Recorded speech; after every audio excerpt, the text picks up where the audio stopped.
Bom, para quem não me conhece, meu nome é Ralph. Então, estou querendo aqui, talvez, dar minha contribuição, né,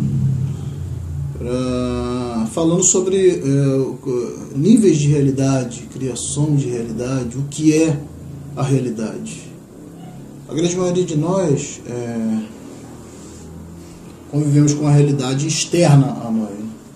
Nós caímos num mundo, né, onde a realidade já está pronta, né? Alguns efeitos das nossas vidas nós atribuímos ao acaso, ou outros às outras pessoas, ou mesmo a agentes externos, como a natureza, como a condição social, ou mesmo as outras pessoas, né? Tem uma frase famosa que diz: o inferno é o outro. Então, nós atribuímos sempre as nossas mazelas às outras pessoas e a condições externas a nós. Bom, eu já tenho 43 anos, já tenho um longo percurso de estudos nessa área. Eu gostaria aqui de compartilhar algumas ideias, né, alguns conhecimentos, algumas experiências, que são fruto, na realidade, dos meus estudos, das minhas observações, e não só minhas, né, mas de pessoas, de grandes mentes que viveram muito antes de mim, grandes alquimistas, grandes protocientistas, né, quer dizer, os homens que iniciaram o que hoje se chama de ciência, né, que criaram um método científico, um método de investigação, né, pautado na observação racional, pautado em fatos, né, em fatos palpáveis, em fatos mensuráveis, né, que antes, né, do advento, por exemplo, do iluminismo, né, havia preponderância da religião, do dogma, da fé. E desde o século XVII, né, 1600 e pouco, século XVII, século XVIII, que a religião caiu por terra. Os conceitos religiosos, muitos deles, caíram por terra, em virtude que sempre a religião foi atrelada à política, sempre a religião foi atrelada ao controle social, à manipulação das massas, à manipulação dos conceitos e à limitação do conhecimento, né? Porque conhecimento sempre foi e sempre será poder. O conhecimento ele te dá poder de manipulação sobre aqueles que não o possuem, né? Então, infelizmente, a religião foi sempre dogmática, foi sempre... o alto clero, eles sabiam que muitas coisas não eram bem aquilo que era passado para a população. A população leiga, a população ignorante, muitas vezes analfabeta, né? Principalmente na Idade Média, extremamente supersticiosa, carente de tudo, carente de todo tipo de informação, carente de saúde, carente de bons tratos, de conforto. A Idade Média foi a Idade Negra da humanidade, né? A idade onde a religião dominou com pulsos fortes, né? Para não dizer, estou até usando o eufemismo aqui, né, para não dizer coisa pior, né? Na realidade, a religião foi a grande desgraça, né, da humanidade, principalmente na Idade Média, com o advento da Santa Inquisição, onde pessoas eram queimadas vivas, torturadas. Terrível, atos terríveis. Mas enfim, com o advento de grandes pensadores, né, na Sociedade dos Perfeitos, os Illuminati, né, os iluministas, né? Começou ali na Bavária, né, quando foi criado lá a Sociedade dos Perfeitos, e ali havia já uma grande expansão de conhecimento. Todos que se uniam a esses grupos eram figuras que eram estudiosos, eram figuras que contestavam, figuras que iam a fundo nas questões, né, e que entendiam, compreendiam que a religião era uma mazela, que a religião trazia desgraça, trazia escravidão, né, trazia grilhões para o povo. Então, a partir daí, dessa explosão, né, de ciência, de estudos nas áreas científicas, né, isso, obviamente, provocou uma grande mudança na sociedade, uma grande mudança no pensamento. É claro que isso foi gradual, isso ainda, até hoje, a religião ela tem muito poder.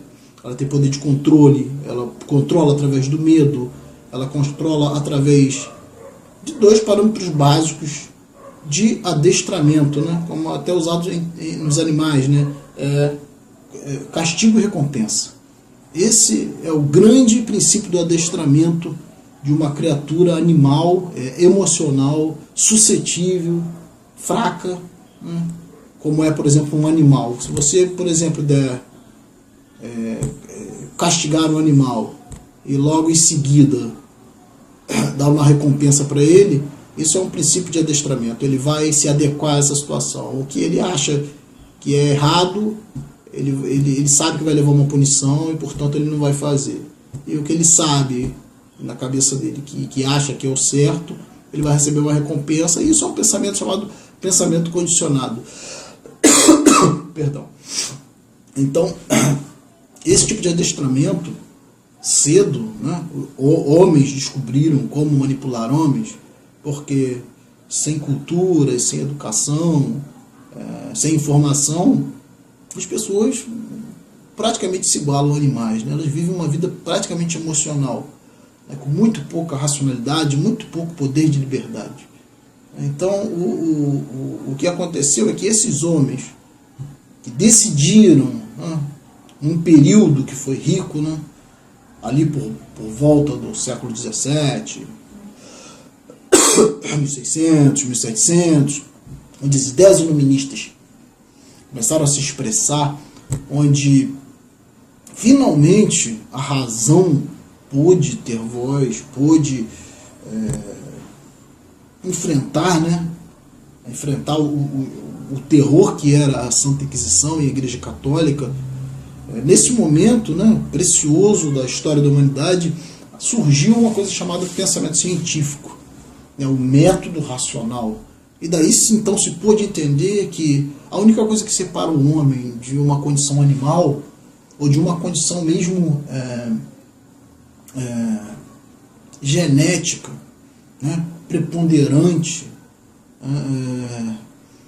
que é determinante, né, a única coisa que separa o homem dessa condição animal que determinaria o curso da sua existência, como determina o curso da existência de qualquer animal, é a consciência. Então a consciência é a capacidade de observar o mundo exterior, o mundo que te circunda, e ao mesmo tempo o mundo interior, né? O mundo da sua própria consciência. É análise e autoanálise. Não é simplesmente buscar o erro, contestar. Não é simplesmente isso, não é simplesmente contestar o que está fora, não é simplesmente contestar o que se vê, né? Mas contestar também o que se sente, contestar também o que está dentro, né? E indo além, em última análise, a ciência hoje demonstra que o mundo que está fora, esse mundo que é visível, que é palpável, esse mundo de cheiros, de formas, de cores, esse mundo de sons, né? Esse mundo é o mundo que existe na realidade mais dentro da sua mente do que fora, porque ninguém sabe o que é o mundo, né? O nosso cérebro, ele observa o mundo, ele classifica esse mundo e ele interpreta esse mundo. E nem sempre a interpretação cerebral tem a ver com a realidade. Muitas das vezes, pessoas diferentes vão ter interpretações diferentes sobre o mesmo fato, né? O que não exclui de forma alguma o real, porque o real é o que se pode observar de forma científica, de forma catalogada, de forma, né, que se possa inclusive ratificar, ou seja, inclusive repetir a experiência. Mas se você parte apenas desses parâmetros cerebrais, você vai observar que você está fadado ao erro, porque existe a questão da interpretação individual. E a ciência vem aí para contrabalancear essa situação. A situação de que eu sou um indivíduo com crenças, com conceitos, com uma cosmovisão específica, né, e você é um indivíduo com suas crenças, com seus conceitos, sua cosmovisão também específica. Entretanto, a ciência ela não permite esse lado pessoal, ele não permite que o lado emocional, sentimental, interfira no método científico. Então a ciência é de extrema importância no entendimento entre consciências. Por quê? A única forma de se chegar a um entendimento, com certeza não vai ser através da fé, com certeza não vai ser através dos conceitos individuais, das crenças ou das ideologias. Com certeza não. Mas a ciência sempre vai nortear o comportamento de um grupo, porque ela é uma base estruturada em fatos, entendeu? Em teorias lógicas, em método, em repetição. Então, na natureza, o que não se repete não é considerado lei. Entendeu? Qualquer fenômeno que aconteça inusitadamente, ou que aconteça para um grupo de pessoas e nunca mais aconteça, não é fenômeno digno de registro. Então a natureza, ela tem a ciência, ela tem essa preocupação em confirmar, em repetir, em analisar criteriosamente e daí traçar leis, traçar diretrizes, né, traçar conceitos. Então a importância da ciência na questão de observação da realidade é fundamental, porque eu não posso basear o conceito de realidade na minha interpretação. Eu tenho que sempre expor a minha interpretação aos critérios científicos.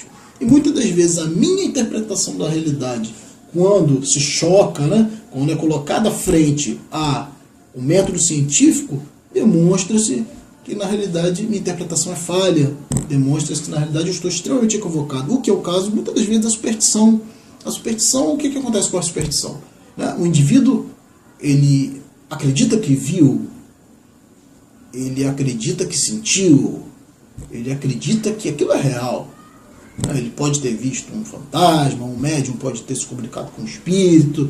Todas essas coisas são interpretações. Entendeu? Não existe. A ciência tem inúmeras teorias e inúmeras conjecturas a respeito da própria psiquiatria, a própria psicologia. Entendeu? Elas contemplam esses aspectos. A mediunidade, a espiritualidade, todas essas coisas têm uma explicação criteriosa por parte da ciência. O que, obviamente, faz cair por terra todo e qualquer tipo de evento sobrenatural. Tem uma frase muito interessante também que diz que qualquer tecnologia, se você não conhece o processo, é indistinguível da magia. E é uma realidade. Entendeu? Qualquer tecnologia que se utiliza hoje, o Wi-Fi, o Bluetooth, as comunicações via satélite, são mágicas para quem não conhece o processo. Então a superstição na realidade é isso. A superstição é a falta de conhecimento de um processo. Então o sobrenatural é inaceitável para a ciência. O que não se explica, o que é mistério, é inaceitável para a ciência. Por exemplo, vamos dar um exemplo aqui. A existência de Deus. A ciência não contempla essa figura divina, mesmo porque os próprios religiosos não definem o que é Deus. Então, hoje a palavra Deus é mais ou menos como a palavra amor, é uma coisa abstrata, ninguém define, é uma sensação, é um sentimento. Tudo que é sensação e sentimento vem de dentro, tudo que vem de dentro vem do cérebro, e tudo que vem do cérebro é interpretação. Então, o fato de você querer, ou que a sociedade quase que inteira desejar um pai amoroso que cuide dela, né? Isso aí é o sentimento mais infantil que existe, né? Você tirar a responsabilidade das suas coisas. A criança adora ser criança por quê? Não é porque ela não tem responsabilidade, ela tem os pais que cuidam dela, ela não precisa se preocupar em trabalhar, não precisa se preocupar com alimentação, nem mesmo com responsabilidades morais, ela não tem essa preocupação. A criança ela é livre, ela é solta, e quando nós nos tornamos adultos, mas obviamente paga-se um preço muito grande, a criança paga um preço muito grande, porque ao mesmo tempo que essa criança é livre, leve e solta, ela também pode ser totalmente manipulada, totalmente controlada, inclusive pelos pais.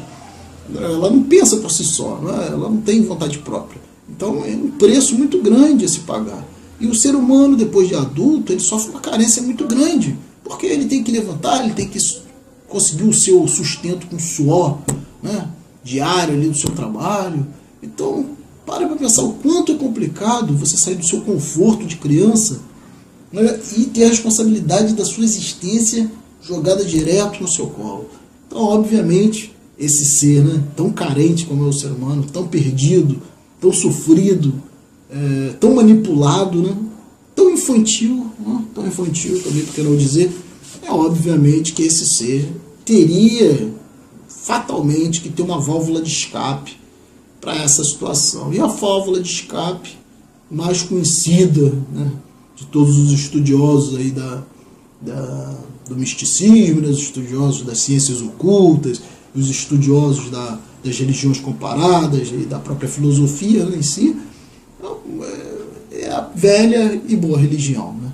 A religião conforta o indivíduo psicologicamente. O que não quer dizer que existe alguma realidade na religião, que existe realidade nenhuma na religião, isso é como a verdade. Né? A ciência ri da religião, porque infelizmente a ciência até tem uma certa consideração pelas religiões orientais, porque realmente as religiões orientais elas são, um certo aspecto, mais psicologia do que propriamente religião. As religiões orientais há de se ter um respeito muito grande, né, por essas religiões, porque, e diga-se de passagem, todas as religiões ocidentais beberam, né, ali na fonte oriental, inclusive o próprio cristianismo, né, que não tem nada de novo. O cristianismo é totalmente plagiado, totalmente copiado de mitos antigos, de moral antiga oriental. Isso aí, não tem como se negar isso. Qualquer estudioso sabe disso. Só as pessoas leigas, as pessoas que não estudam, que não compreendem, que nunca perderam tempo, né, pesquisando, é que não sabem disso. Mas qualquer um que estuda a religião sabe que o cristianismo, claro, é uma religião mais nova, né, tem aí cerca de 2000 anos, né, e uma das religiões mais manipuladas que existem, né, é uma religião que bebeu, pelas próprias palavras do Cristo, próprios evangelhos, bebeu totalmente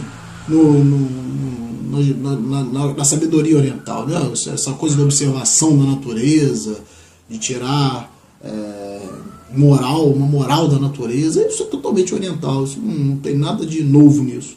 Né? A própria moral de Cristo já era visto na moral de Buda, já era visto na moral de Krishna, né? Inclusive Krishna, né? O nome é muito parecido com Krishna e Cristo, né?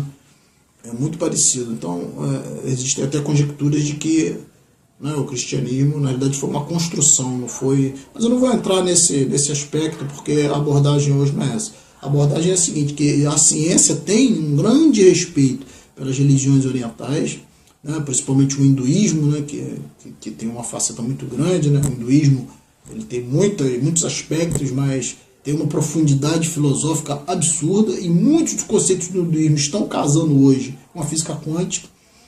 Então, é uma religião, né, a parte oriental, que inclusive interfere os aspectos fisiológicos, a yoga, né, a acupuntura. Existem muitos processos aí que interferem fisiologicamente na saúde do indivíduo. Então, há de se ter uma consideração e até um respeito. Né? Nietzsche, né, que era totalmente ateu e que tinha aversão ao cristianismo, né? Ele se considerava até o próprio anticristo, né? Porque ele achava que o cristianismo era a grande chaga, o grande mal. Né? Não só ele, como Freud também achava isso, né? Que a religião era a grande neurose obsessivo-compulsiva da humanidade. Então, os grandes estudiosos, os grandes homens que contemplaram a mente, que estudaram a mente, eles têm essa observação, e isso é conhecido, é amplamente conhecido por sociedades secretas, é amplamente conhecido pela maçonaria, é amplamente conhecido pelos Illuminati, é amplamente conhecido pelos Rosacruzes. Isso é muito conhecido. Então, obviamente, muitos Rosacruzes se dizem cristãos, muitos maçons se dizem cristãos, né? Mas muitas das vezes existem Rosacruzes, maçons e maçons, existem hierarquias e níveis. Né? Então, a gente sabe que existem ordens dentro das ordens, né? Existem coisas que não são passadas para todos, existem níveis variados, né? Mas, de uma forma geral, essas organizações, na própria teosofia, entendem esse aspecto das religiões, esse aspecto de manipulação.